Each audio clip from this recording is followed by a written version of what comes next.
Olá pessoal, seja bem-vindo a mais um episódio do nosso GRC Tributário 2026. E hoje nós vamos falar da Lei Complementar 225, editada já no iniciozinho de 2026, sobre o Código de Defesa do Contribuinte. Mas antes, se inscreva lá no canal, ative lá o sininho das notificações e fique por dentro de todos os vídeos que nós vamos publicar aqui no nosso canal, dentro do portal Transformando Vidas e Carreiras. Bom, pessoal, 2026 começou com tudo, né?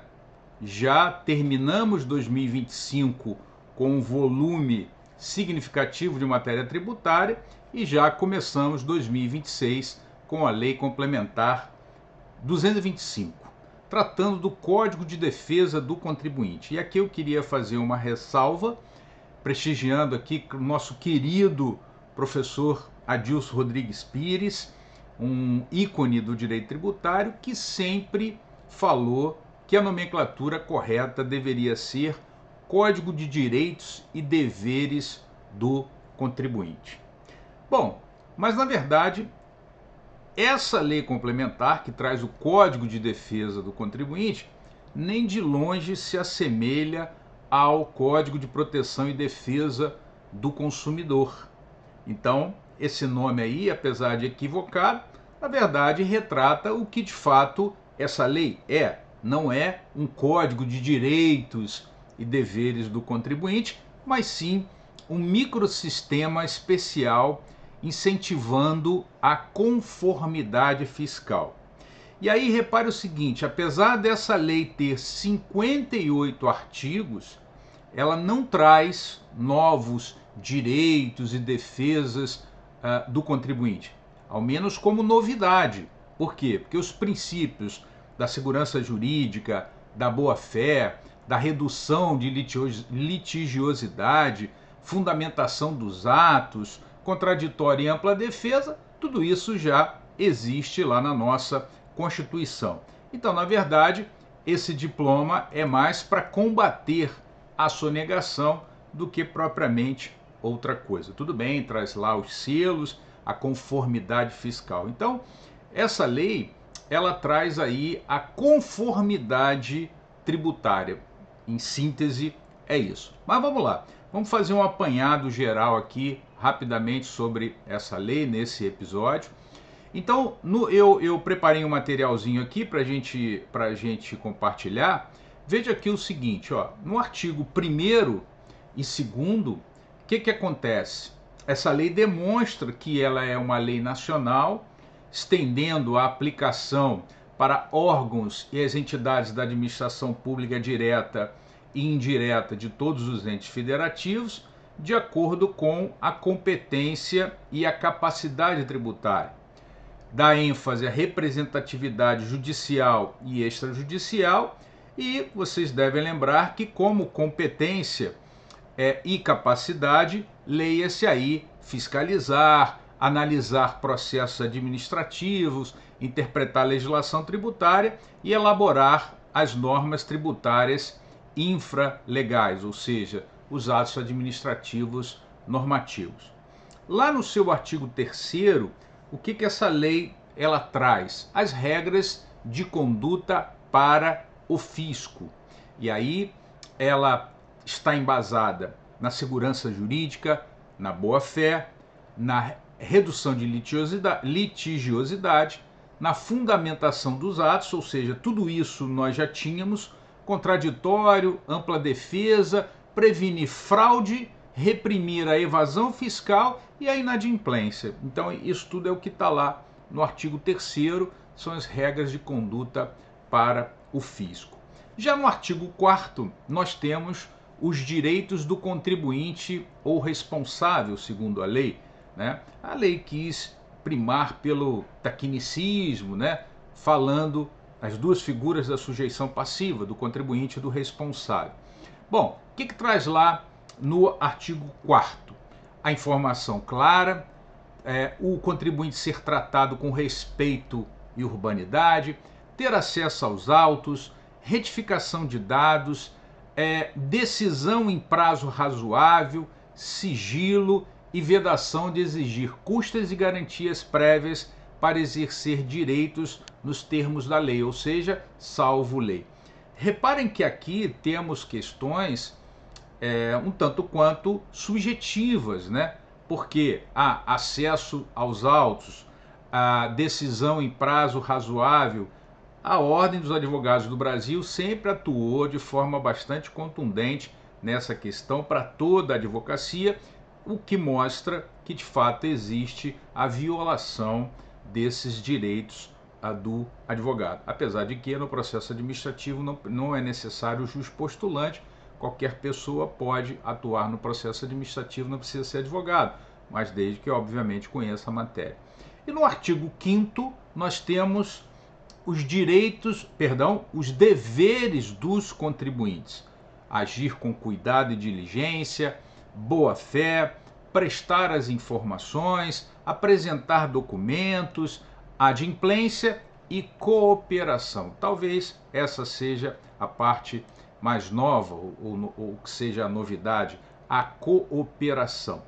Bem, fora isso, pessoal, o Código de Defesa do Contribuinte ele veio muito tímido, né? Porque se esperava, à semelhança do Código de Proteção e Defesa do Consumidor, um código realmente robusto, apesar de ter 58 artigos, mas robusto em seu conteúdo, tá? Bom, a administração tributária, lá no artigo 6º, a gente está fazendo uma ordem didática, a administração tributária, lá no artigo 6º, ela deve priorizar, nos limites legais, a resolução cooperativa, ou seja, aquilo que eu falei há pouco, o dever de colaboração, a resolução cooperativa e, quando possível, a coletiva de controvérsias, devendo considerar, entre outros aspectos. E aí eu selecionei aqui, pessoal, me permitam compartilhar aqui com vocês, deixa eu só achar, tá aqui, vou compartilhar aqui com vocês o que traz o artigo 6º, para você ver, tá? Vamos lá, olha aqui. E aqui eu botei em vermelho para você ver o histórico de conformidade. Ou seja, a gente está falando de compliance fiscal. Vocês sabem que eu atuo aí na área de compliance já há bastante tempo e aqui nós temos a atual nomenclatura, né? O compliance vem sendo substituído por essa expressão conformidade, mas vejam que isso daqui é o histórico de conformidade do contribuinte, ou seja, a preocupação toda é o enquadramento do contribuinte como bom pagador ou não. Então, pessoal, basicamente essa lei aí, ela protege a fazenda, né? O fisco, ela não é propriamente um código de defesa dos contribuintes. Mas vamos lá, continuando aqui, porque eu não quero que esse vídeo fique muito longo, né? Nós temos no artigo 7º a digitalização obrigatória, as informações tributárias relevantes devem ficar em ambiente digital centralizado, segundo o artigo. Bom, isso também não é nenhuma novidade, em razão do SPED, da evolução digital. Então hoje tudo praticamente é feito no ambiente digital. E do capítulo 3 em diante, os contribuintes, bons pagadores e cooperativos na aplicação da legislação tributária, ou da lei tributária, melhor dizendo. Do artigo 8º em diante, nós temos o fortalecimento de programas e incentivos, e aí sim entram em cena os selos. Qual a vantagem disso, né? Bom, segundo a lei, a vantagem é o acesso a canais de atendimento simplificados para orientação e regularização. Bom, uma dessas vantagens, né? Vamos ver como é que isso vai ficar, mas eu queria tocar no ponto principal, e aí me permito aqui compartilhar um slidezinho que eu fiz para vocês.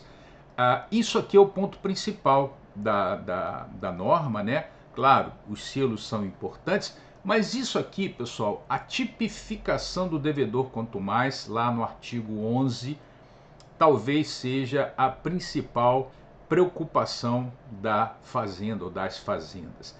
Diz lá o artigo 11 que considera-se devedor quanto mais o sujeito passivo cujo comportamento fiscal se caracteriza pela inadimplência substancial, reiterada e injustificada de tributos. E aí a norma traz 3 tipos de inadimplência: a substancial, a reiterada e a injustificada.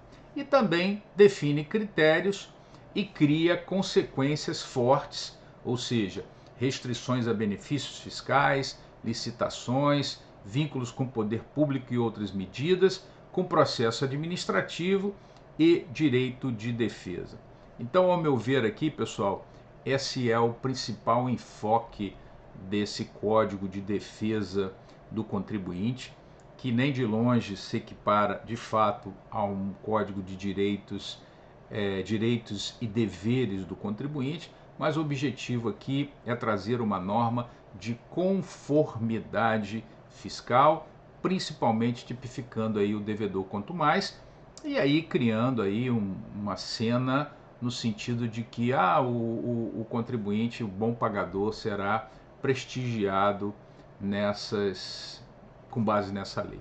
Vamos ver aí como é que isso se comporta, mas mantendo aí a ideia de ter vídeos curtos, ficamos por aqui. E se você gostou desse vídeo, você curte aí o vídeo, se inscreve no canal e ativa o sininho de notificação para você ficar por dentro.